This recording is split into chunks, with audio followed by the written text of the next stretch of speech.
Alright guys, and I've saved the best card for last. This may be one of my favourite cards ever printed. Just looking at it, it seems so cool.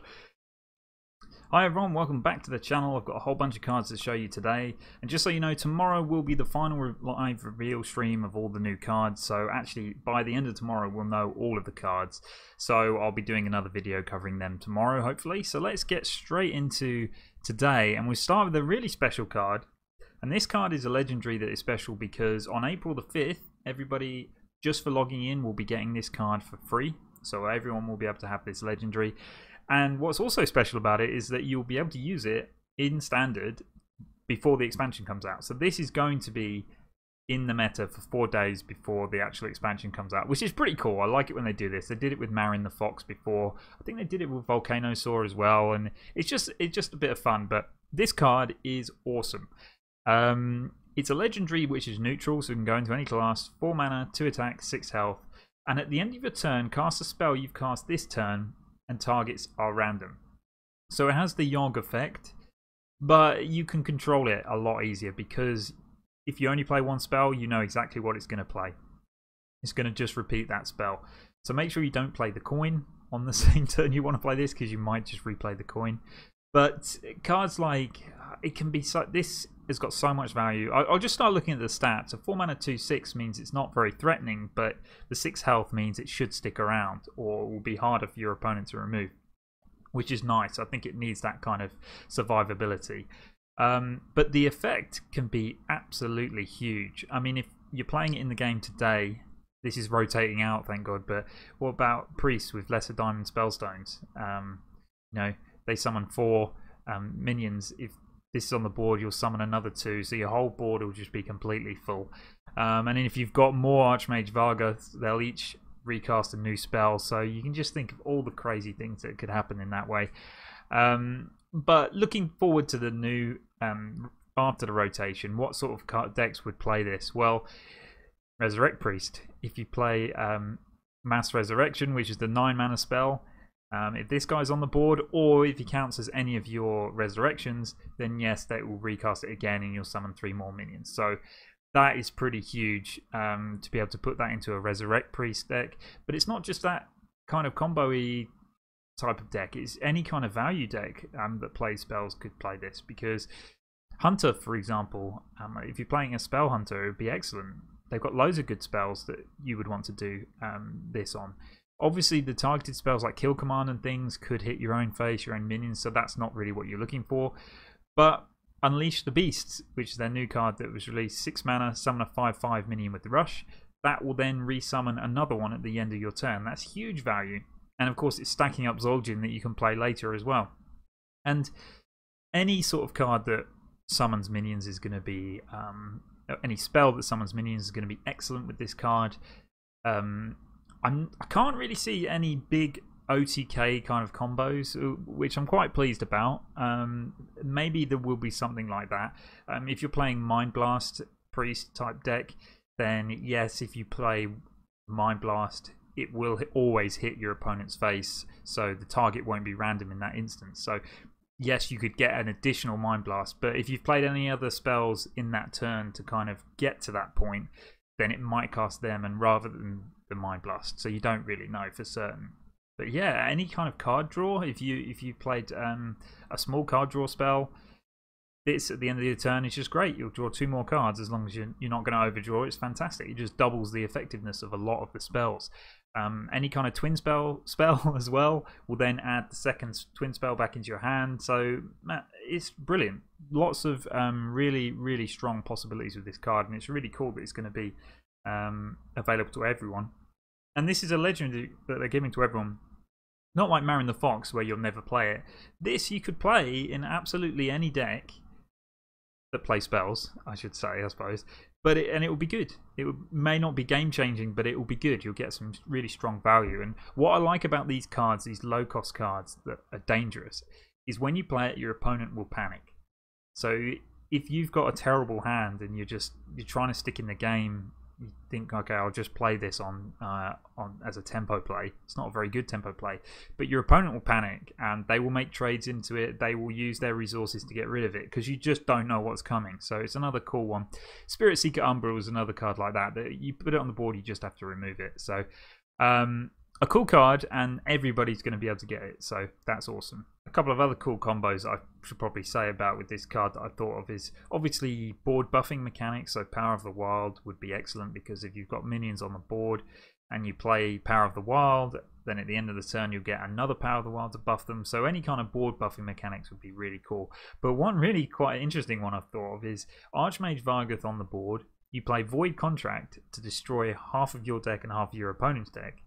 And then you play, and then at the end of your turn, you do Void Contract again, which will then cut their deck in half again and your deck in half again. But maybe that's something that you want if you're doing that kind of cool deck. So that would be an awesome combo. Moving on now, we've got another neutral minion. This one's epic, called Big Bad Archmage. So it costs 10 mana, 6 attack, 6 health. So the stats are pretty bad.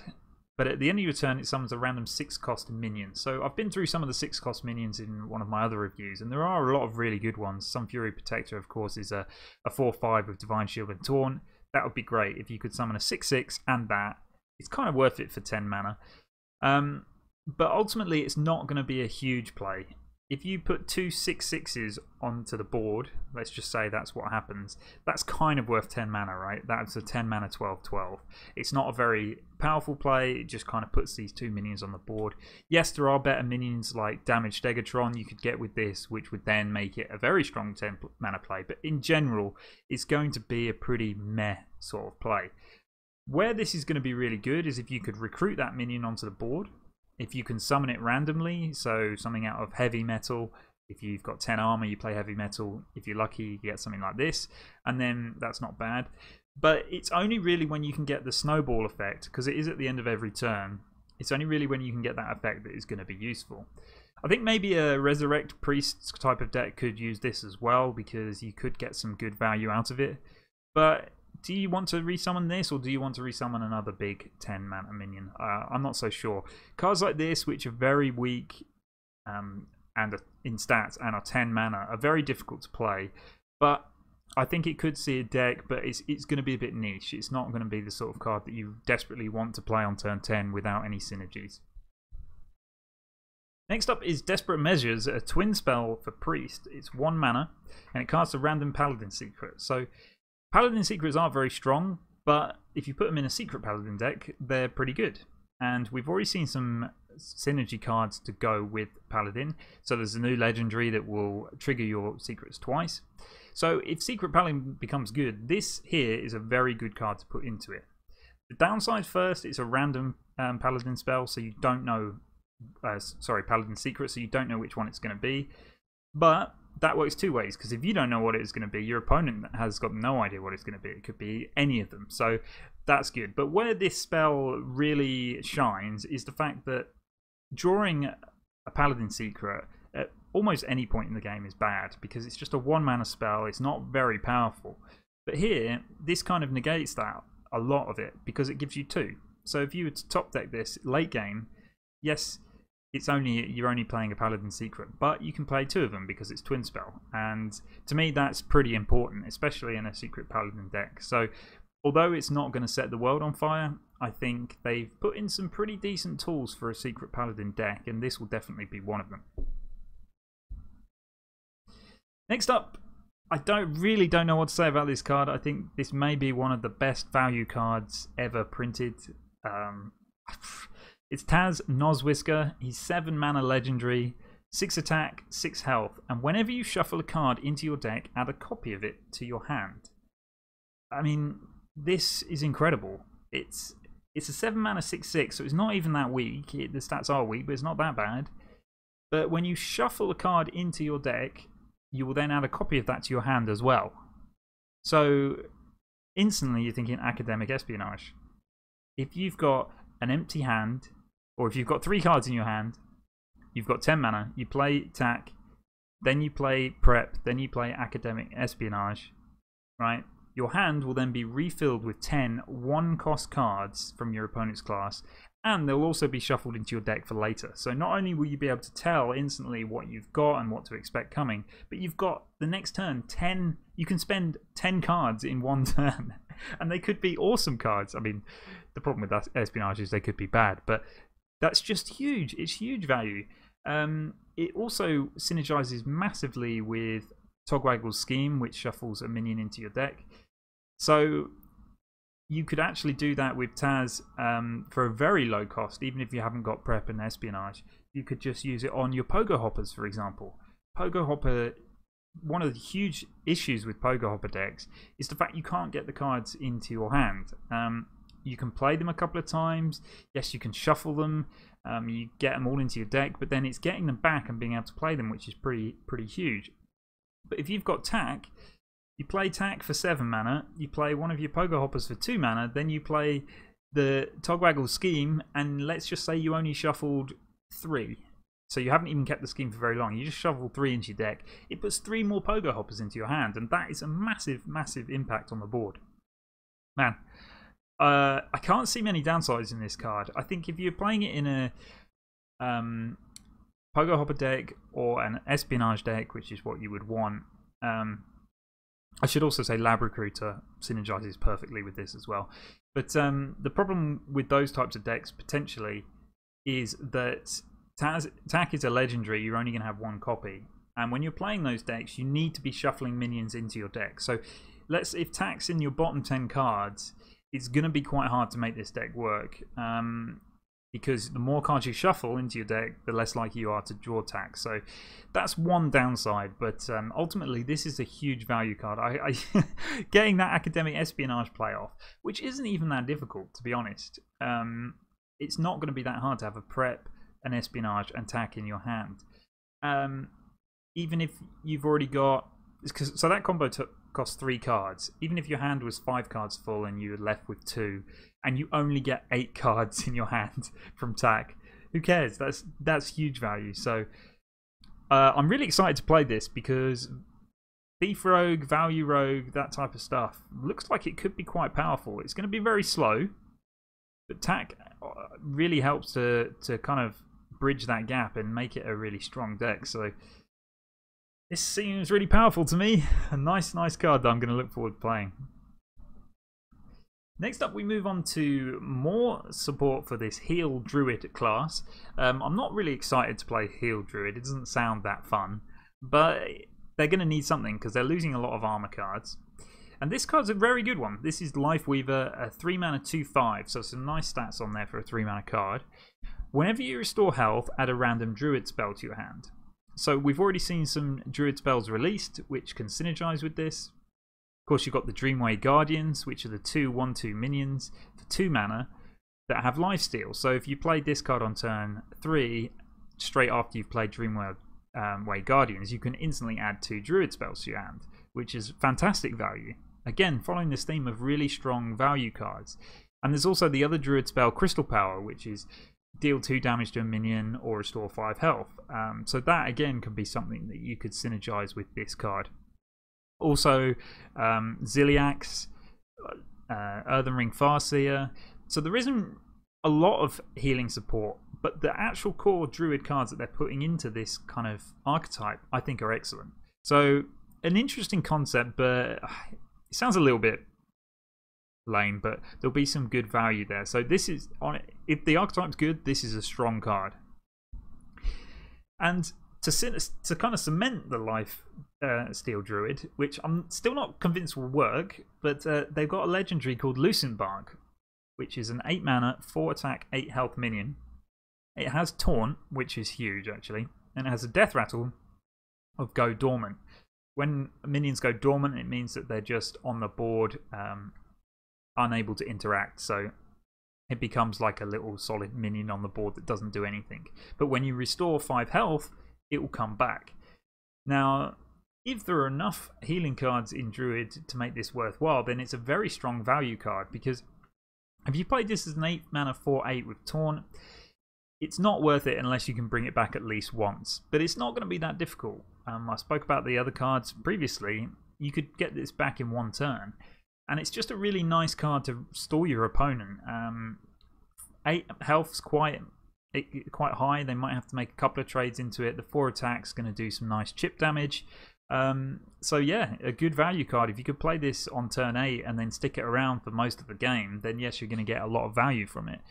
It's very susceptible to silence, but so is every death rattle. And we've seen before that unless a deck becomes the most powerful in the game, people don't really tech around silence. Like, you can't afford to put silence in your deck all the time because it's just weak in a lot of instances. Whereas, so maybe you'll get away with just playing this card and your opponent not having any silence.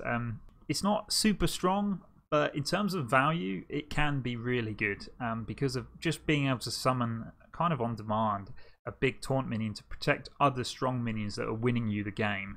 It can be pretty powerful. So I like it. I think it's pretty cool.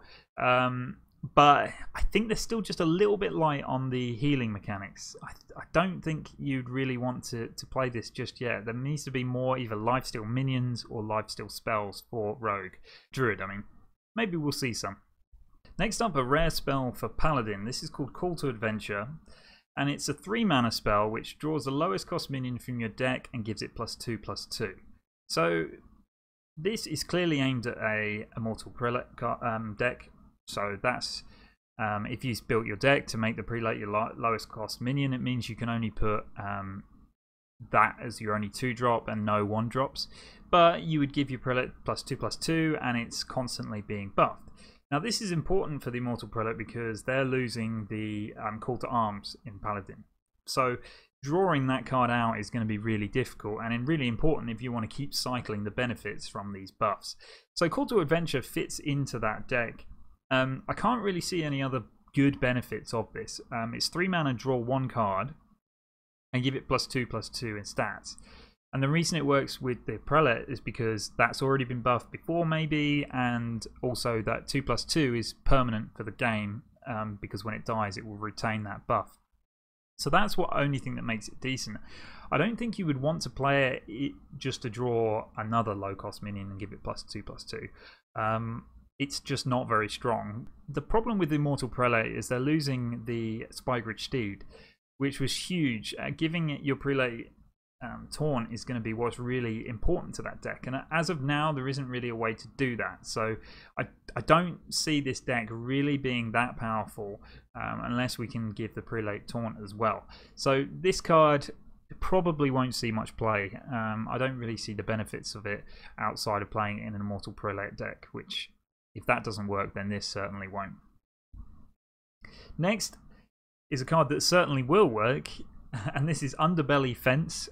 It's a 2 mana 2/3 minion with Battlecry. If you're holding a card from another class, gain +1/+1 and Rush. So this is a 2 mana 3 attack 4 health with Rush minion. That is huge. Those stats are awesome. Now if Thief Rogue becomes good, and I think we've seen some pretty decent cards, and this is another really good support mechanic for that deck, because the problem if you're playing Academic Espionage, what we've had previously, is it's so much fun, it's really cool, but when you're playing on ladder, you're just like, if you actually get to play the Academic Espionage, it's pretty big, because to have 4 mana spare, if you haven't been able to prep it out, but then they're in your deck, and then you just die over the period before you've even got to cast any of these 1 mana spells. Well, cards like this help you to survive and actually control the early game potentially. And really set you up until you can actually afford to make these big plays and then just outvalue your opponent across the game. So this is brilliant. The problem's going to be, can you generate a card from your opponent's class to be able to play this on turn 2? Now, Swashbuckler was a huge card.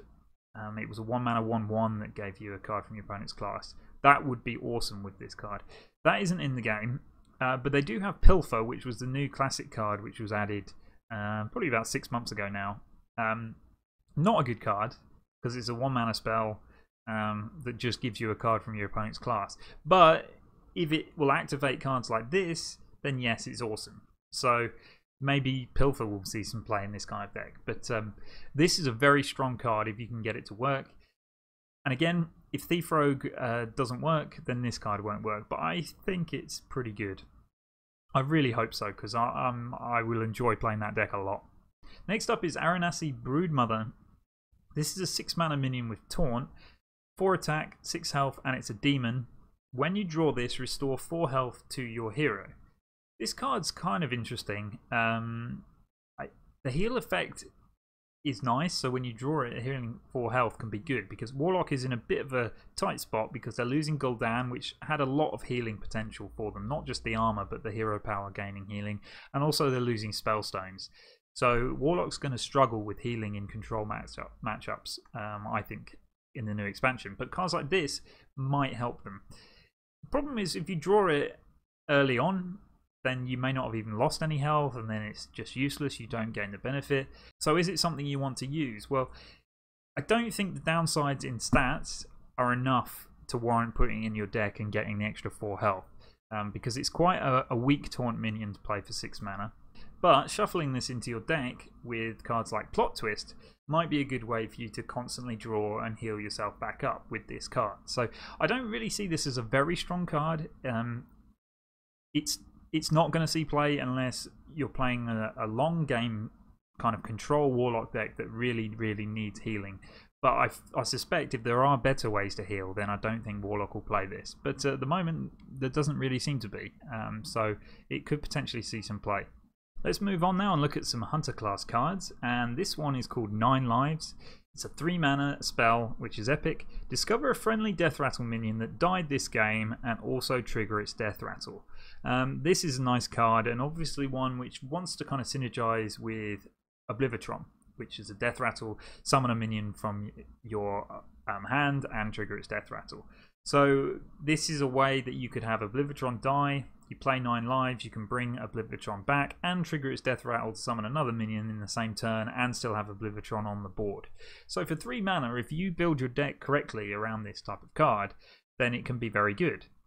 It's 3 mana, draw a card, you could say, because you would plan around which Death Rattle minion that you wanted to bring back with this. So it's kind of 3 mana, draw a card and trigger its Death Rattle. The question is Death Rattle Hunter going to be good enough? And I'm not sure. Oblivitron itself isn't powerful enough in my opinion, but adding cards like this that you can play twice could be pretty good. And of course this is also really nice, 9 lives, if you play it with Archmage Vargoth. So if Archmage Vargoth on the board, you play this, it'll actually trigger the Death Rattle again at the end of your turn and give you another Death Rattle minion into your hand, which is good value. So a pretty nice spell that will go into Death Rattle Hunter. Will it be strong enough? We just need to do some play testing with it. Next is another one which I think is a good card that could go into this Death Rattle kind of deck, and that is called Shimmerfly. Death Rattle, add a random hunter spell to your hand. So this is, in this sort of deck, Death Rattle deck, this is a very good turn 1 play. A 1 mana 1/1 isn't always that great, but Death Rattle, add a random spell to your hand, can be awesome. So something you would want to do here. And if you are playing it in conjunction with 9 lives, don't forget it's discover a friendly minion. So if you wouldn't necessarily want to get this out again with 9 lives, you want to get your Oblivitron or something more impactful like Cairn Bloodhoof or something like that. So you wouldn't want this one to be repeatedly coming back so much, but it's a pretty good 1-drop.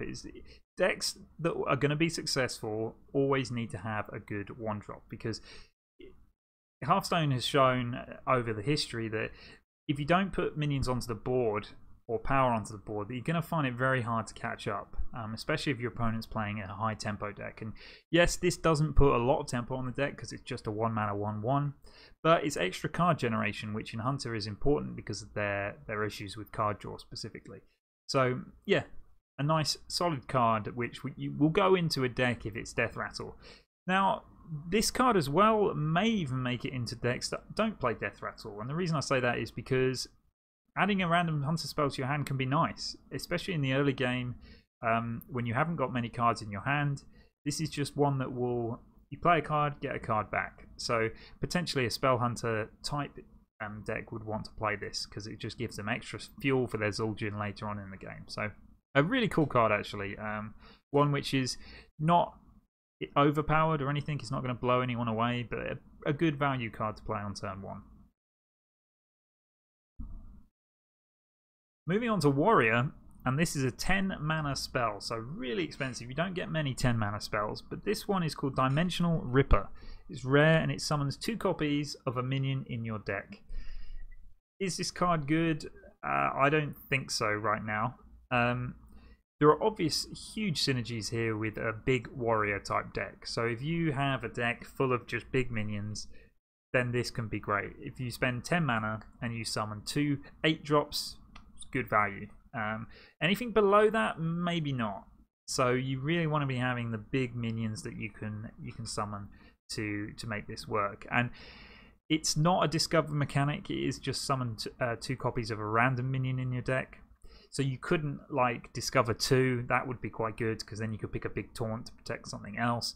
It doesn't work like that, it just summons 2 copies of exactly the same minion. So if you're playing big dragons like Ysera, awesome. You could summon Gromish by shuffling him back into your deck somehow, and then summon 2 copies of Gromish, play Coin and then a Whirlwind, and then you've got a lot of damage in your opponent's face. Maybe that is one kind of combo. The problem with this kind of thing is that it is random, so it's very difficult to build a deck that doesn't have any smaller minions in it. Yes, Warrior has weapons to kind of help with that, so you could play some good spells, good AoE spells and weapons in the early game instead of minions. So it's quite difficult to work, but a pretty cool one because they're losing Woecleaver.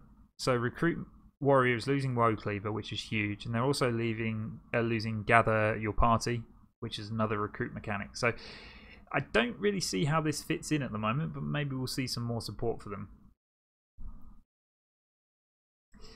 Next, we've got a neutral epic minion called Henchclan Hag, which is 4 mana, 3 attack and 3 health.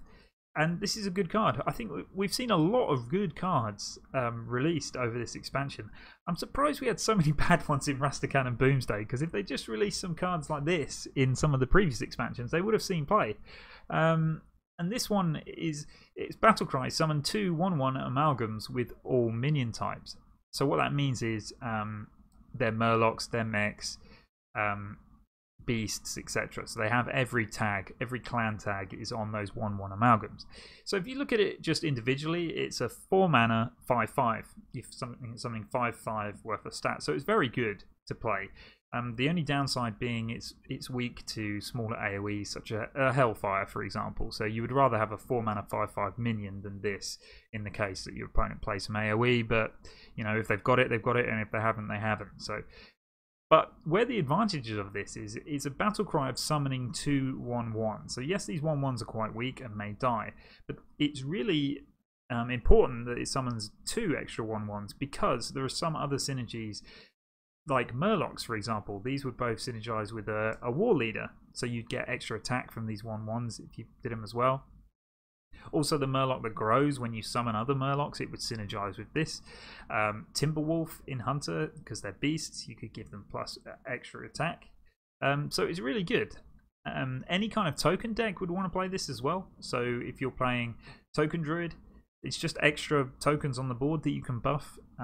So a 4 mana card which can summon you 3 minions. It's pretty nice in those kind of decks. It's really a nice resource to reload your board.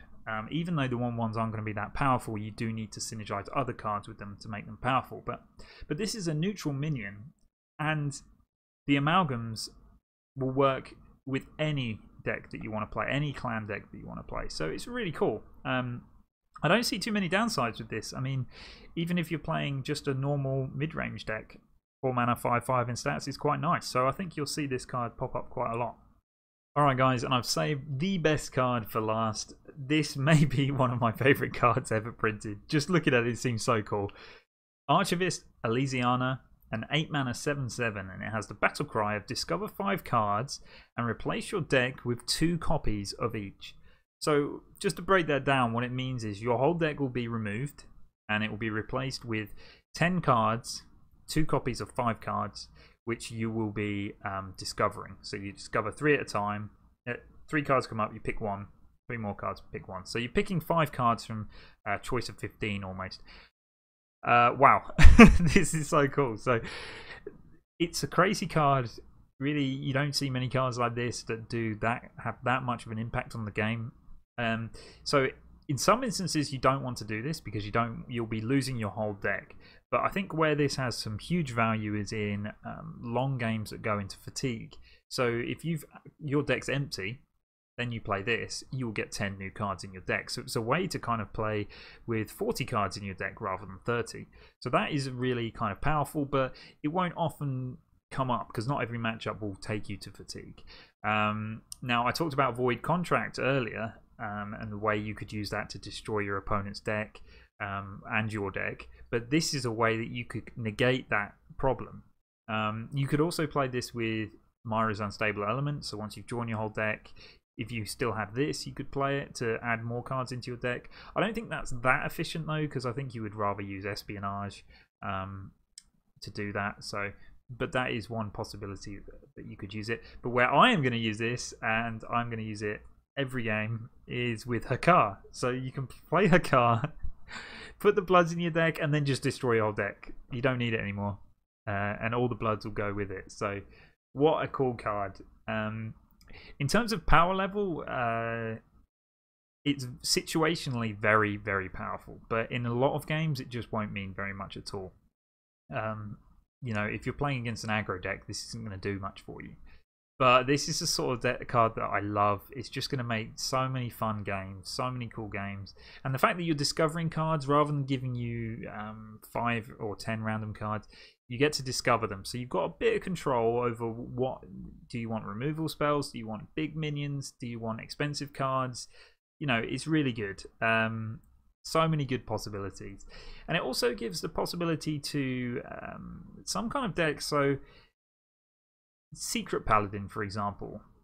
Let's say you're playing Secret Paladin and they're getting some good support, but let's say you haven't won the game and it's turn 10 and all you've got in your deck is some low cost spells and some secrets and maybe some small minions. Well, you can play this, just say, right, that game plan didn't work, let's try a different one. And that is maybe one way you could do it. So, man, I love this card. I think this is so cool. I can't wait to play with it. You'll have to let me know what you guys think of this one. Alright, so that's all of the cards I've got to show for today. I really hope you enjoyed the video. Man, I'm looking forward to some of these cards now. I can't wait. We'll see all of the cards tomorrow, so I'll do another video then. But thank you for watching this one, and I'll see you in the next one.